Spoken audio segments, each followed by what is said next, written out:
party people? My name is Solomon. I am an artist, and thus I go by Solomon the Artiste. So I want to start telling the stories behind these songs. And I said I was gonna do this some months ago, and life happened, but I am ready to start. I'm ready to do this.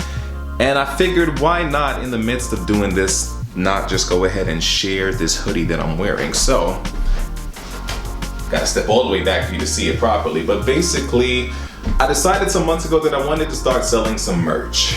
And then I just kind of got stalled. You know, I was still trying to get out of debt, so I figured, let me not throw myself into this just yet. And then on top of that, I honestly wasn't sure who, if anyone, would actually purchase the merchandise. So, but nonetheless, though, this was just for me to see what it would look like. So this is literally the only one I have currently. But if people are interested, I'm gonna go ahead and order them and hope that you'll wear them and, you know, share them. I don't know. But nonetheless, though, this work of art, so this here was commissioned for me by my dear friend. I will actually post her name, her what do you call it, her Instagram somewhere here. But Ari, phenomenal artist. She's actually gone back to art school. I'm so happy for her and proud of her, because I know that's not an easy task, especially now, but that's what she's doing, and she's already so phenomenal as an artist. And so I'm so grateful that she was able to do this for me. But she created this based off of actually, ironically, based off of the picture for 90's Party, that single cover. And so yeah, she created this for me. She added the crown, which I asked for. You know, I love it because it actually looks like me, and I'm just so grateful to her for this. But yeah, this is what's on the front, and on the back are lyrics from, ironically again, the song 90's Party. And it says, I'm an 80's baby, the 90's raised me, 2000s crazy got me thinking lately how there ain't no party like a 90's party, right? So my idea was that if you ordered the hoodie and you wanted lyrics on the back, you tell me what lyrics you want, and I would just add that on for you, you know, free of charge, basically. Yeah, so in any case, I want to start telling the story behind, actually, hold up one second. Boom. There we go. So now that you've seen the hoodie, I feel like I could just sit down and chill now. So,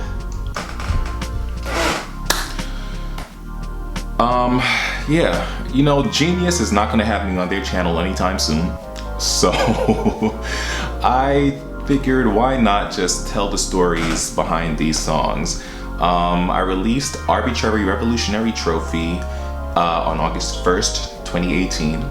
I described that album as a 90's album that just happened to be released in 2018. I like to call it a 90's intentioned album as opposed to a 90's inspired album, because I believe there is a huge difference. I really wanted the album to sound as if it could have been produced and released in the 90's. And I'd like to think that I achieved that. Everyone, you know, most people who have heard it receive that kind of vibe, and that's all that I really wanted.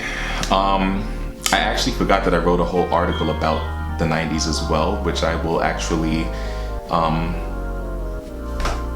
I'll put the link to it in the description box. But yeah, in any case, this first song, 90's Party. So the song opens up with, you know, me going, ain't no party like a 90's party. You know, that I took that vibe largely, that's a very 90's thing, but one of my most favorite songs from the 90's is Anything from SWV. I love that vibe. Alright with me. You know that song. Anything you want me to do, I'll do it. With Method Man and whatnot. Actually, I don't even think it was that song. I think it was right here. SWUVSS double UUV, you know, I wanted that vibe, and so that's kind of what I was trying to go for with, you know, ain't no party like a 90s party. That's what I was trying to go for with that. And so, and if you listen to the beat, it is heavily influenced by SWV. And even when I created the beat, I called it SWV. I think I called it SWV beat. In any case, so the lyrics come in, reminiscing on the days when we were young and free, when there were no bills and life was pure elementary, when the dollar bought you candy, chips, and soda pop, riding bikes through endless summers where the beat don't stop. So with that first verse, the song originally was intended to be a nostalgic song. That's where I wanted the song to go. And when I started writing the song to begin with, my plan was to just make it a summertime feel-good song. And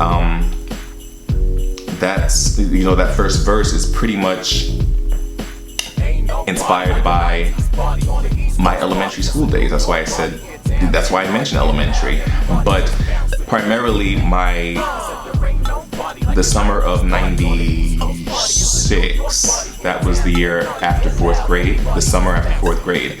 And I remember that summer just being so much fun because that was the first time where I felt like I had friends. Like before, I've always been super unpopular in school, but that was the first time where I learned that some of my classmates lived basically on my block. And even if they were not 100% fond of me, they allowed me to be a part of their summer that summer. They allowed me to bike ride with them, to go with them to the store and buy ices, to just to feel some form of acceptance. And so sometimes I think back on that and I feel really good, you know, and I wanted to incorporate that in the song, and I wanted to throw that in there in the very beginning.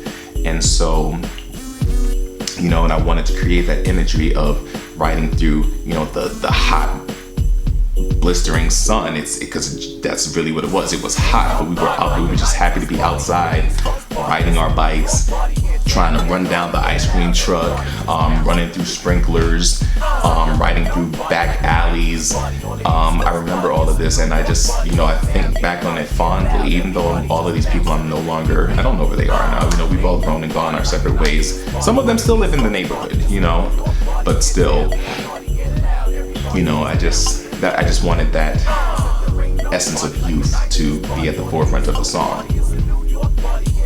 But whilst I was writing this song, it wasn't too long after that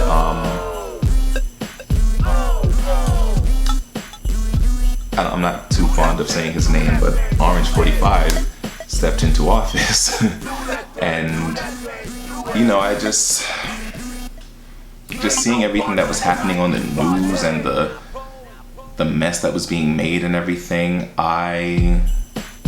you know, these are the things that were on my mind. I personally am not very,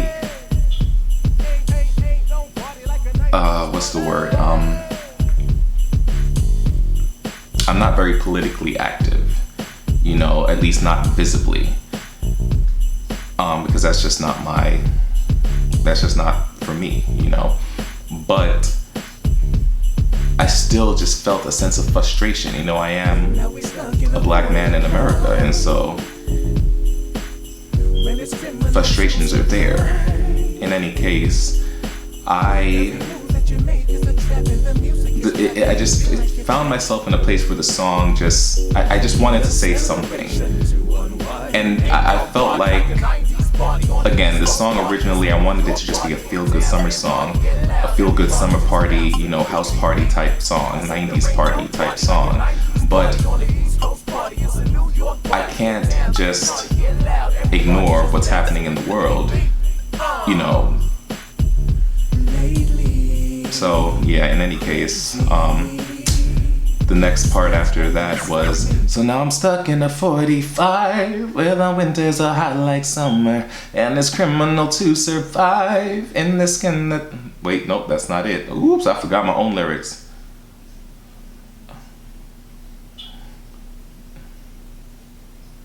Now I'm stuck in a 45, where the winters are hot like summer, and it's criminal to survive in the skin that they all desire. Every move that you make is a trap, and the music is trapping. You feel like you're trapped. Do you wanna go back to a place in time? Make a celebration to unwind. So, stuck in a 45. I think that's pretty obvious. Some people didn't understand that completely.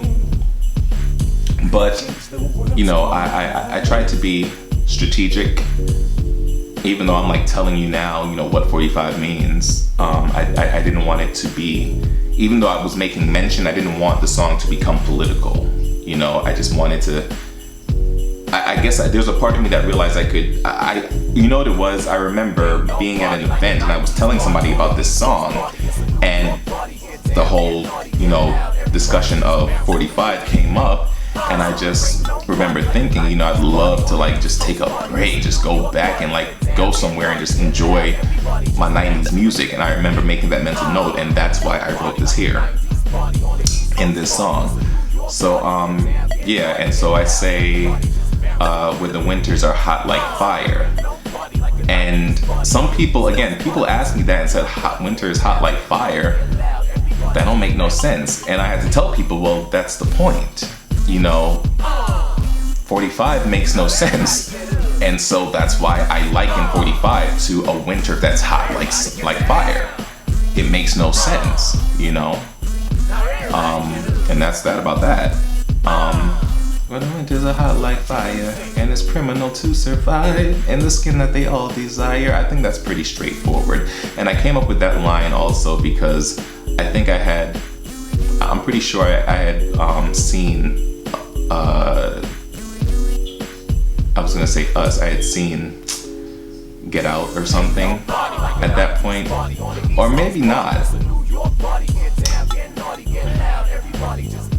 No, because Get Out came out I think after the album, so why did I put that? Again, this is probably a discussion I had with someone about, you know,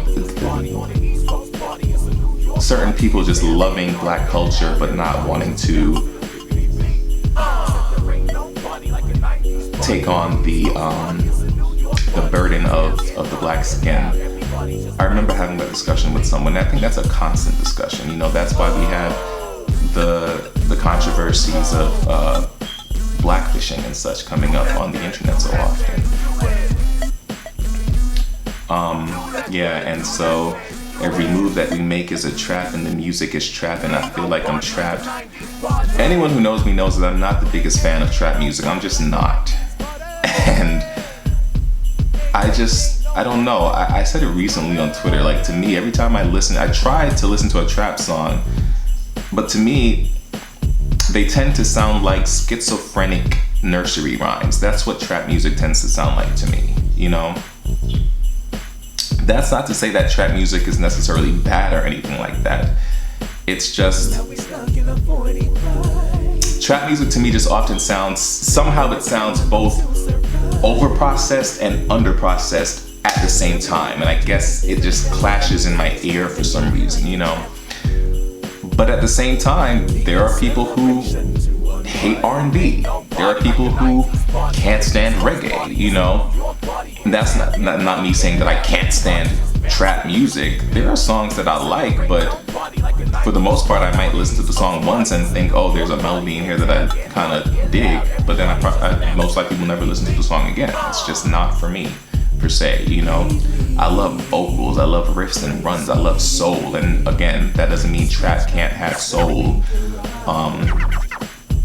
but it's just not in the same vein as I would like it to be, so it is what it is. Do you want to go back to a place in time? Need a celebration to unwind? Again, I had that thought of going back to the 90s, and so that's how I came up with this portion, this pre-hook, if you will. And then the hook itself. Ain't no party like a 90s party on the East Coast party. It's a New York party. Get down, get naughty, get loud. Everybody just bounce to the biggity beat. I just really wanted it to have that, 90s bounce. Dun dun dun dun dun dun dun dun dun dun dun S-double-U-U-V. I wanted that vibe, and but I wanted the chorus. Like originally I was gonna sing the chorus, and I tried to, and I tried different things, but the harmonies and stuff that I was working in my head just wasn't coming out the way that it sounded pretty, but the effect wasn't the same. The punch wasn't there. And I think out of frustration, I originally I was gonna just throw the punches, ain't no party underneath the harmonies to just give it the punch. But then when I heard the push without the harmonies, I realized, oh, this should just be like, it should sound like a crowd of people just, having a moment, at a party or whatever. And so I removed all the harmonies, as much work as it was, and I just overlaid my own vocals to make it sound like a crowd of people, shouting the same thing at the same time. Second verse. I've been thinking lately, wouldn't it be crazy if the DJ could scratch that mess up. What's my lyrics? I haven't sung this song in about a year. I've been thinking lately, wouldn't it be crazy if the DJ could scratch that mess up out my life? That's probably not even the lyrics, to be honest, but either way though, again, I was trying to sort of mesh the idea of, something in life being a mess or changing something in life with the idea of a remix. Again, the 90s, the remix was everything. And what I really love about the 90s is that with a remix, it wasn't just a matter of add a rap verse here or, I don't know, whatever. Like literally a remix would be a completely new song, basically, just with the same title and the same concept of song or whatever, And I just thought it'd be interesting. That was just me that was me in my artistic mode, basically. And I think it's pretty straightforward what that meant. What's the next part? What if we switched up the flow like a remix on the radio? Now what if 16 bars could change the world tonight? Again, self-explanatory. That's very straightforward. That was me saying, what if we could just change things up and make things better? Like, what if we tried something different just to see if something can work? And that's where I dropped the rhyme. I don't consider myself to be a rapper personally. I only started rapping some years ago when I found myself in a place where I couldn't find a rapper to jump on a track for me. Like, I just knew that a certain song that I was doing some years ago needed a rapper, but they were just charging me so much money to just jump on my song. And I'm like, but you're not even known. You're literally on the same level I am. You're trying to do something. You're trying to build something. But they were just trying to take advantage of me. And I was in that place those years ago where I just kept saying to myself, well, all right, I can't afford to keep going to a studio, so let me figure out how to use Pro Tools. I can't afford to keep paying these producers for these beats that I don't necessarily love, so let me, buy myself Reason and learn how to create my own beats, So again, I said, well, I can't afford to pay this rapper, and then even if I go somewhere and perform the song, he's probably not gonna wanna perform it with me, so let me just learn to spit on my own. And so that's how I really started rapping. And people actually like when I rap, apparently, but I still don't consider myself a rapper. And then there are some people who just, I guess because they know me personally and know my personality, especially in my being, this quirky actor and whatever, they don't really completely receive me as a rapper. But again, when it comes to art, I don't care. I do what I want, and if you like it, thank you, and if you don't, thank you. You looked, But the rap verse, how did that go again? Let's see. I would do my own feature. Bless you with the verse, you could call me the preacher. Really, I'm a singer, but my rap is for leisure. Plus, I got that PowerPoint rhyme that come with the breather. I can help the youth just by telling them the truth. This ain't never been perfect, but in case you ain't heard it, I'm an 80s baby. The 90s raised me, 2000s crazy. Got me thinking lately how there ain't no party like a 90s party. Yeah, pretty much that rap verse was just me saying... The rap verse, honestly, the rap verse was really just me trying to say, you know, I got some more for you. This is a switch up. You know, literally, as I was saying, what if we could remix? You know, me just trying to switch up the flow all of a sudden, literally. And it was also just me saying, me living my best life. Like, I feel like if I were gonna be a rapper, it would be in the 90s. You know, not today, not even 5 years ago. It would have been in the 90s, you know. But yeah, the rap verse was also my way to just say, this is who I am in the middle of the song. Because I said in the beginning of the song where I'm coming from and what I'm thinking about and what I'm remembering. But here in the rap verse, I'm pretty much saying this is who I am and was now and at that time, you know. And I would like to go back to that time where I was just innocent and it was just the 90s and the music was just dope and there was remixes and, you know, and even though the 90s was just as rough for black folk and such, still for me as a kid I didn't really realize it then. And so no, I don't want to ignore the fact that things were going on then. Things have always been going on, but at least I was young enough to really be innocent enough to enjoy life before my heart was broken by this world, so to speak, you know? Yeah, and so, you know, the verse, the chorus rather, comes up again. And then after the chorus, it's pretty much sort of a call and response. Again, I wanted to create something where when I am on stage performing this song, I can do something with the crowd, you know. How does that call and response go again?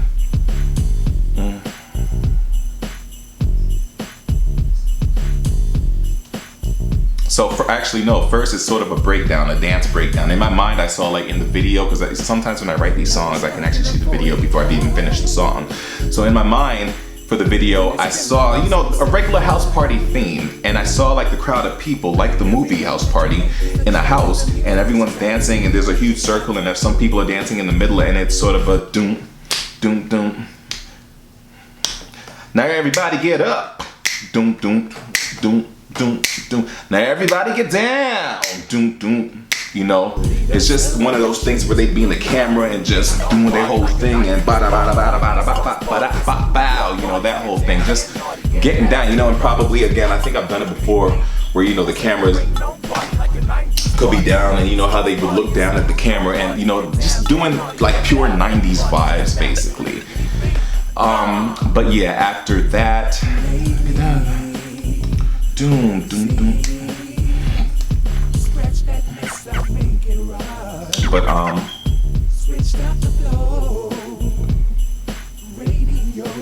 But yeah, after that is the pre-hook again.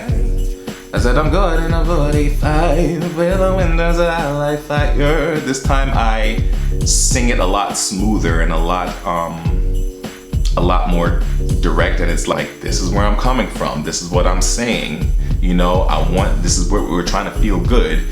And so, bada yada yada yada yada, we come back to the chorus, and this time, you know, I'm just more forceful with the chorus, you know, I'm just singing, ain't no party like a 90s party on the East Coast party, it's a New York party, good town, get naughty, get loud, everybody just bounce to the biggity beat. I said there ain't no, that whole kind of thing, just sort of just energizing, like it's already a punchy chorus, but you know, just sort of adding. This time I was like, all right, since I'm not gonna be singing it, let me add vocals on top of the punchy chorus. And that I actually loved. That made it sound very 90s. That was very, you know, SWV, very sort of Casey and JoJo, you know, the hip hop vibe on top of the R&B vibe, you know, that's what I was really going for. And yeah, and then the call and response part at the end, everybody say oh, say oh, oh, say do that thing, do it. Ain't nobody like a 90s party. And then at the end it goes, and pose, pose, pose, pose, pose. You know, and it's just a whole, you know, a whole 90s vibe or whatever. But, yeah, but in any case, you know, that's the song. Again, it was a whole process, and it took me about a year to write the song, to be honest, because I created the beat, again, like I said, inspired by, you know, inspired by SWV. And so, but I never knew what I was going to write the song, what the song was going to be about. I just knew that I had the beat made, and I knew that the beat was going to be a 90s song. That's what it sounds like. That was the intention. I just didn't know what the song was going to be about exactly. I didn't know if it was going to be a 90s love song. I didn't know if it was going to be a straight up hip hop rap song. You know, I didn't know exactly what I was going to do with the beat. But when I had the idea to create this album, Arbitrary Revolutionary Trophy, I knew instinctively that this would be the opening track. I still did not have lyrics, but I knew that this would be the opening track on the album because that's what I wanted people to come. I wanted the body of work. I didn't want it to just be a song. I wanted my album to be a body of work that you listen to straight, you know, until the end. And I wanted it to be a very, you know, like the opening of a show, you know, but I'm here, you know, let's do this, let's have a party, all right, we dancing, blah, blah, blah, blah, blah, and now, all right, let's slow it down a little bit, you know, I wanted it to have that vibe. So, yeah, I'm glad that the song came out the way that it did. Some songs on this album, which you'll see as I do the rest of the songs, the videos for the rest of the songs, some songs were very straightforward and quick. Like I was able to write them very quickly because I was so just filled with the words and the emotion. And then there are songs like this that took me probably a year to write because, you know, I just had the idea like, oh yes, reminiscing, I'm gonna write, this is what the song's gonna be about. And I wrote that and then I got stuck there and then went about my business, probably started another song, probably went on tour, I don't know, whatever. And then again, I just saw something happening in the world, something happening with Orange 45 and thought, I gotta write about that. This verse that I just wrote kind of fits this song that I have that I never finished, and it just sort of comes together. I know I'm not the only songwriter who does that, you know.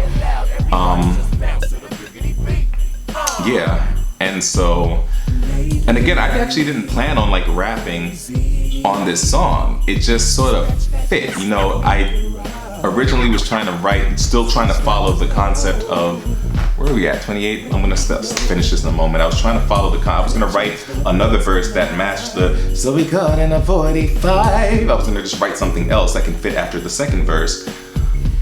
But yeah, it's like, even when I started writing, because I know I started writing something else that matched that melody, it just wasn't sitting right with me from the first lyric, and so I just scratched that and I played in my head what I had written, the second verse, and then I just started creating a reference, you know, so I was like, what am I hearing? So originally it was gonna be, it was coming out as a sing-song type vibe, but as I listened to the flow, I realized, I realized, oh no, that's a rap, you know, that would be the Method Man part of anything, basically, you know. And so, and when I figured that out, the lyrics became so quick and so matter of fact, and it just fit and flowed, you know. The rap was probably the fastest part of the song that I wrote because it just came out. And pretty much when I finished the rap, the rest of the song just made sense. you know, it's like I just knew like there's no way for me to have a rap in the way that I could have the rap verse in the song and not have something in the song where I can let the crowd, you know, go crazy with me and all that good stuff, you know. But yeah, that is 90s Party, and I hope you enjoyed this video. I hope you'll go and listen to the album. I'll have it linked below. You can listen to the album on all streaming services. You can listen to the album here on YouTube as well. And yeah, please buy it, stream it, you know, help me out, you know, tell people about it, tell people about me, tell people to come subscribe, tell people to follow me on Instagram, on my social media. Tell them to just give me a chance, please. But yeah, with that being said, thank you so much for watching. If you watched this far, be blessed and peace. Ain't no party like a 90s party.